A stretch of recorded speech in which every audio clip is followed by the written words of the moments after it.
அன்பான தேவஜனமே, இன்னைக்கு உங்க வீட்டுக்குள்ள யுத்தம் நடக்குது இல்ல? உனக்கு நல்ல ஒரு வேலை வருமானம் இல்லைல்ல? நீ சோர்ந்து போயிருக்கிறியா?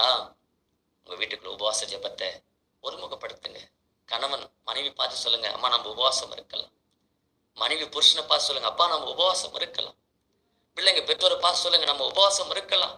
ஏன் நம்ம இவ்வளவு கஷ்டப்படுறோம்? ஏன் நம்மளால சம்பாதிச்சு சேமிக்க முடியல? இவ்வளவு கஷ்டப்பட்டு சம்பாதிக்கிறோம், ஏன் நம்மளால கடன் அடைக்க முடியல? இவ்வளவு நம்ம நல்லா படிச்சிருக்கோம், நமக்கு ஏன் நல்ல வேலை கிடைக்கல? இவ்வளவு நம்ம சம்பாதிக்கிறோம், இவ்வளவு படிச்சிருக்கிறோம், நமக்கு நல்ல ஒரு பொசிஷன் ஏன் வரல, ஒரு மேன்மை ஏன் வரல?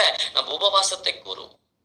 ஆண்டவர் இயேசு சொன்னார், இந்த ஜாதி பிசாசு ஜெபத்தினாலும் உபவாசத்தினாலும் அன்றி வேறு எதினாலும் புறப்பட்டு போகாது என்று இயேசு சொன்னார்ல.